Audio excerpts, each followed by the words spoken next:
What is the best way to prioritize your activities? Obviously, it depends. I compared 6 of the top prioritization methods and rated them for you. Let's take a look at the results.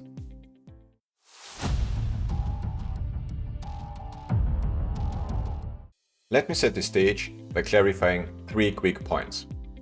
First, I realize there are more than 6 prioritization methods out there. Feel free to share your favorite in the comments. However, for the sake of this comparison, I decided to focus on some of the most common ones.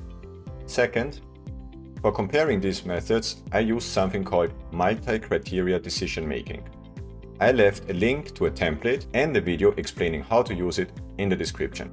Go ahead, download it, watch the video and do your own comparison, either of this topic or whatever else interests you. Third, I rated each of these methods in terms of flexibility. How practical are they for individuals versus teams? And how applicable are they for prioritizing smaller tasks versus larger activities?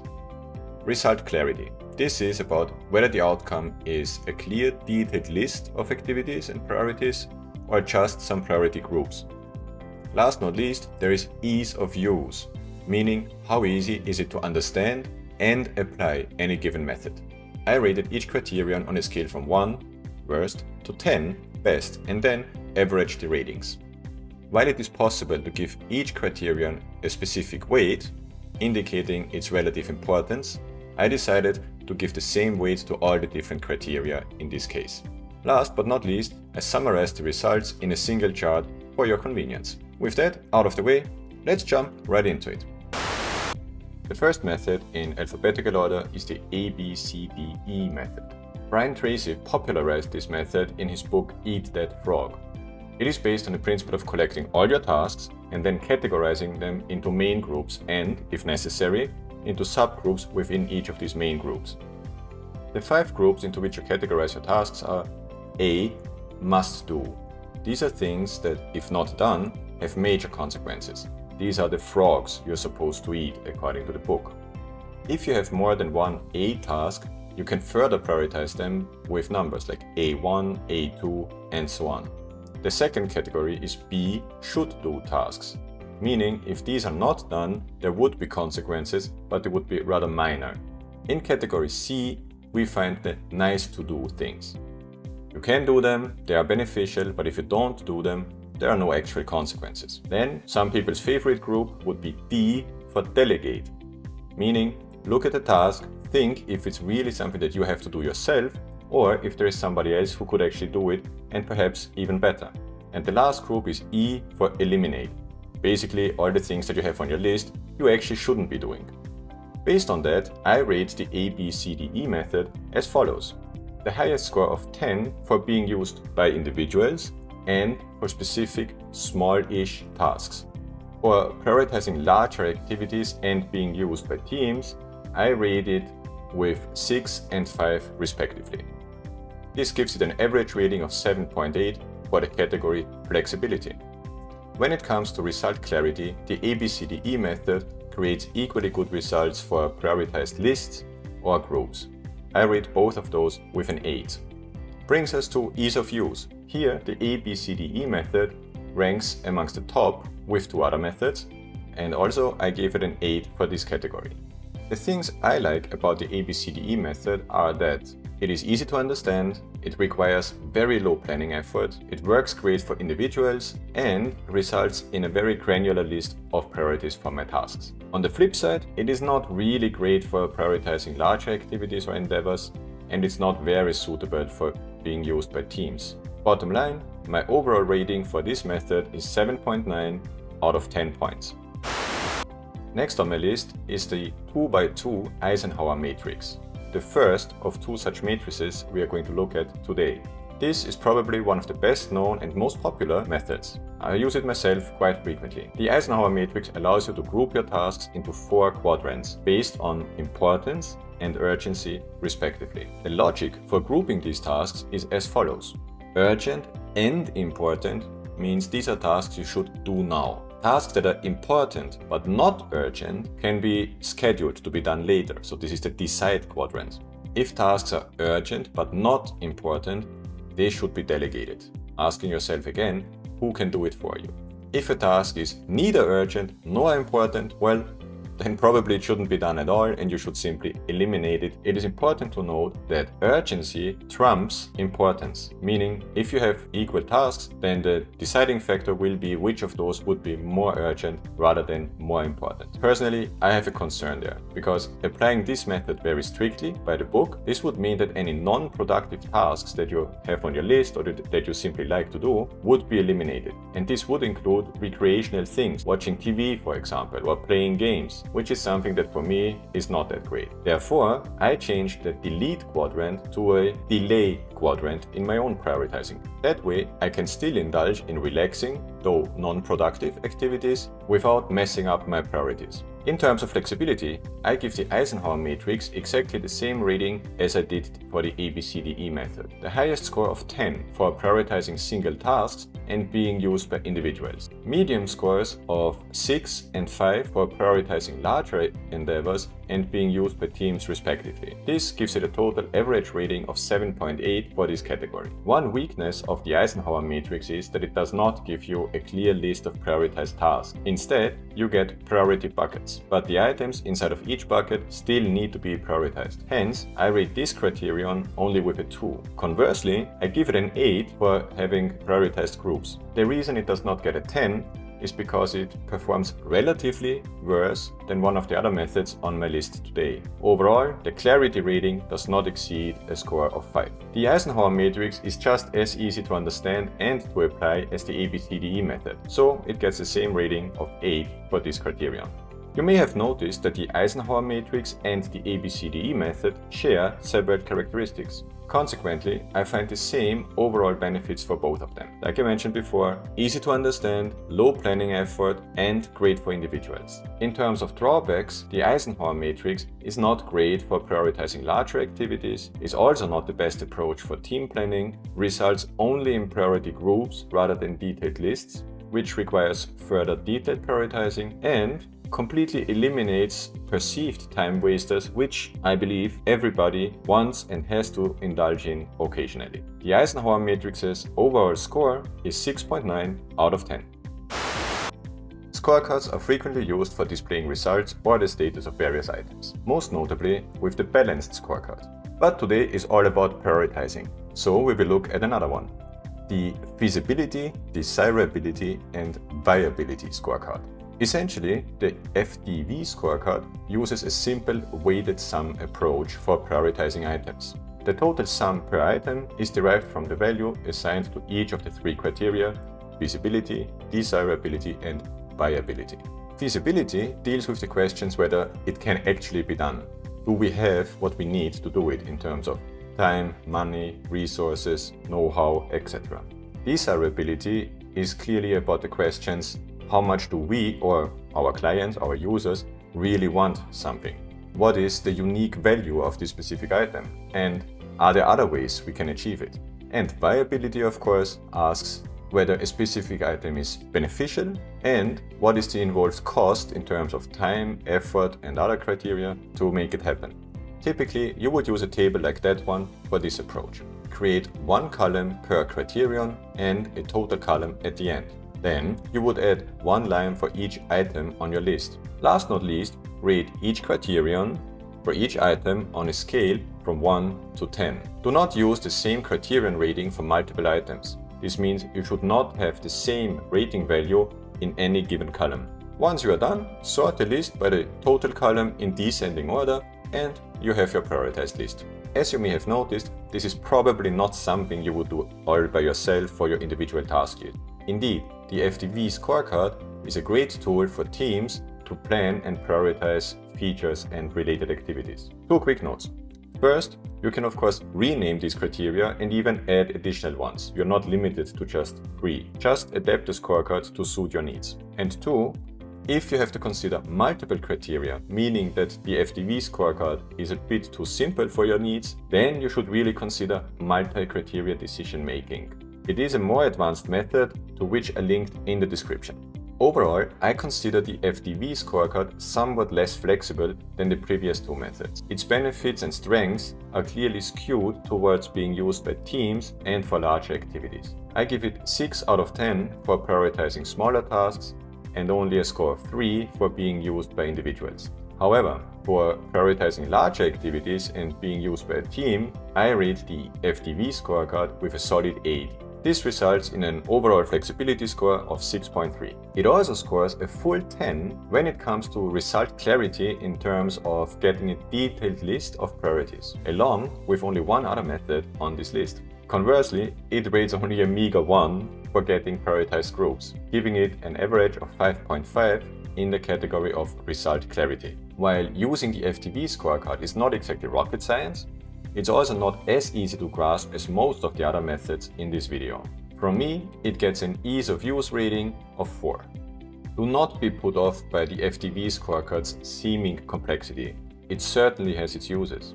It is fairly easy to understand, it works great for teams, it is good for prioritizing larger activities like product features, and it results in a very clear list of priorities.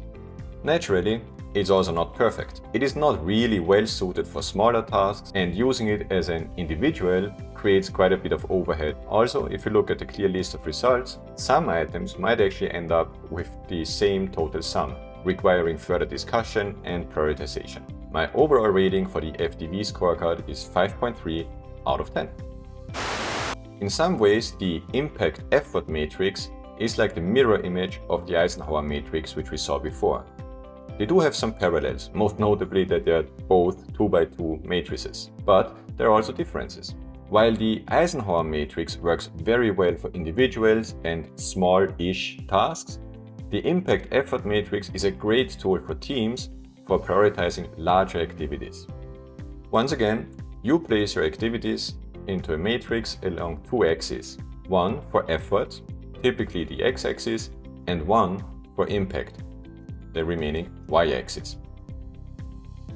Each activity will end up in one of these quadrants.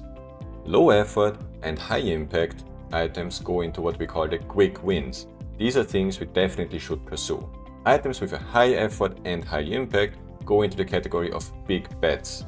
Things that need to be planned and perhaps, if we're talking about product development, deserve a bit of a prototype or an MVP. Items with high effort and low impact are typical money pits. You really don't want to go there. If you have items in this category, ideally don't touch them. Last not least, we have items with low effort and low impact. These are fill-ins. They might be easy to do, but even that might not be worth the related effort. For me, the impact effort matrix scores a solid 8 for both planning larger activities and usability for teams. For planning smaller items and being used by individuals, I rated a medium 6 and 4 respectively. This brings it to an average rating of 6.5 for flexibility. It also scores the second highest rating of 9 points for providing excellent prioritized groups. But it does fall short for prioritized lists, with a rating of only 2, dragging the average for result clarity down to 5.5. While it basically works just like the Eisenhower matrix, I rate its ease of use only with a 6, mostly because I consider the necessary involvement of additional people to increase the overall planning effort. Having said that, if you're looking for a fast and easy way to prioritize larger activities as a team, the impact effort matrix is a great tool. It is very easy to understand, it works great for teams, and it is a good approach for medium to large activities.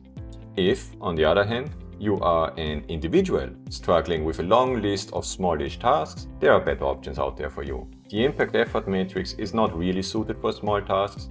It creates too much overhead for being used by an individual alone, and it only results in priority groups rather than detailed lists. Once again, this means inside the groups you have additional prioritization effort after this first initial assessment. The total score for the impact effort matrix, in my opinion, is 6 points out of 10.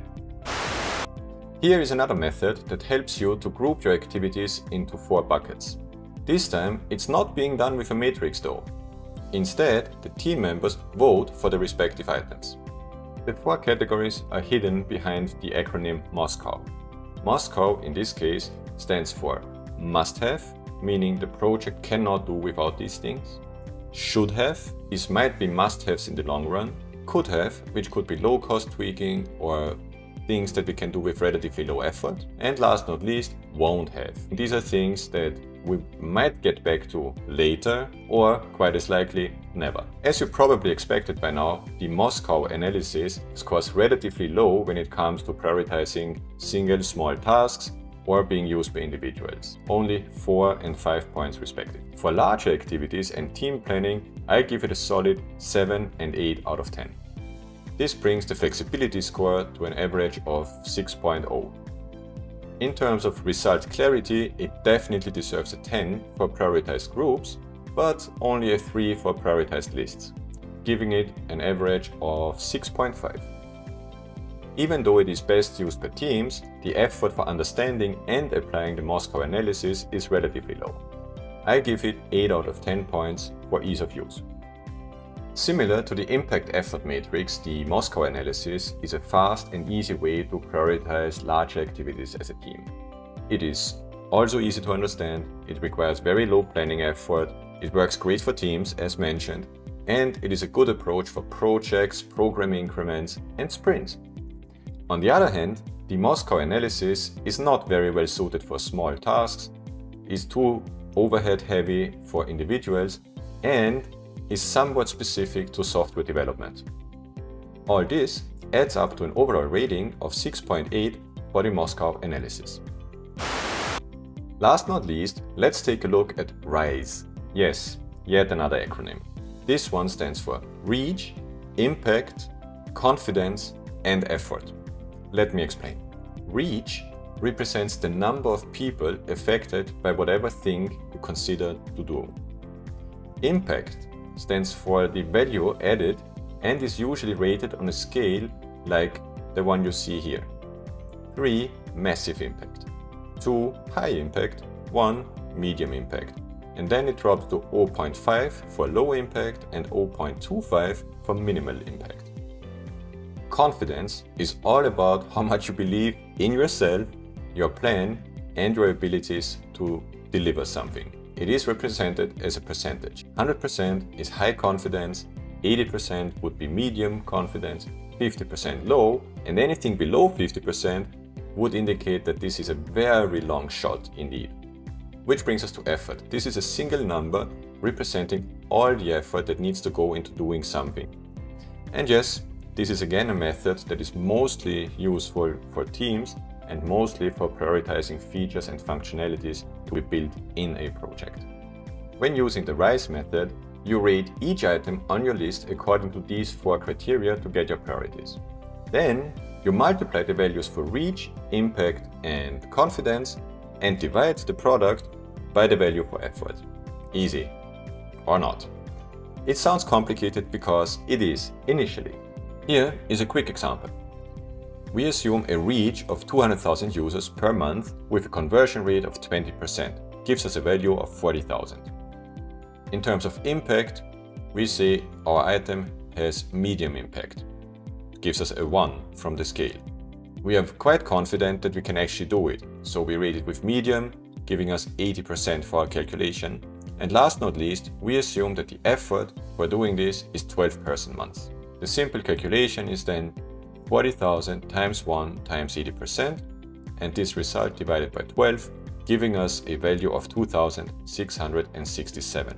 Now, we do this for each of the items on our list, sort them by the score, and then start with the highest ranked one. Let me quickly do the same for a few more items, and here we are. We just defined our priorities using the RISE method. Out of the methods discussed in this video, RISE is clearly the best for prioritizing larger activities in teams. It scores a 10 for both criteria. As good as it is there, it is not great for prioritizing smaller tasks as an individual, scoring only 3 points for each of those 2. The overall flexibility score is 6.5 consequently. In terms of result clarity, RISE is the exact opposite of the Moscow analysis. It's great for prioritized lists, a rating of 10 here, and not so good for prioritized groups, where it scores only 1 point out of 10. resulting in a clarity score of 5.5. It also gets only 3 points for ease of use, due to the fact that it requires rather much preparation and data gathering. What I like about the RISE method is that it uses a very thorough basis for prioritizing items. There is little to no risk of setting the wrong priorities. It works great for technically oriented teams, and it can be used by individuals too, if they have a good reason to do so. The drawbacks of the RISE method for me are that once again it is not suitable for small tasks and it requires fairly high preparation effort. With an overall score of 5.0, this completes the ratings for all these methods. Having said all that, how do all these methods actually compare to each other? Let's take a look at the overview. We can compare the results in different ways. If you're looking for a single number, I can offer you the average of the 3 different areas: flexibility, clarity, and ease of use. The ranking based on this single number looks like this. On number 6, we have the RISE method with 5 points out of 10. The 5th place is taken by the FDV scorecard with an average rating of 5.3. Number 4 shows us the impact effort matrix with a score of 6.0. Now we're entering the top 3 with the Moscow analysis rating 6.8 on average. The runner-up is the Eisenhower matrix with a score of 6.9, and the number 1 spot goes to the ABCDE method with a total average of 7.9 points. For a more differentiated view, we can look at these 3 dimensions with the help of a bubble chart. Each method is plotted along the x-axis for flexibility and the y-axis for clarity, and with a specific circle size for ease of use, meaning a larger circle indicates better ease of use.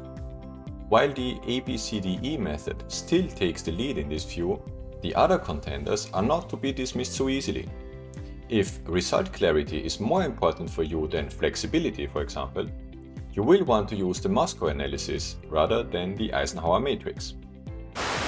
As you can see, there is no single right answer for finding the best prioritization method ever. It depends very much on your circumstances and your preferences. I hope this overview helps you to find your own best way for prioritizing your work and life activities. If you're facing more difficult decisions, I invite you to take a look at the link in the description leading to the multi-criteria decision-making video and template. If you found this video even remotely helpful, perhaps drop a like or even subscribe to the channel. For you it's free and it does help me. All this should allow you to save quite some time and be more productive. However, there are always more things we can do to increase our productivity, which you should really check out in this growing list of productivity tips and methods. And that's it for today. Thanks for watching and see you next time.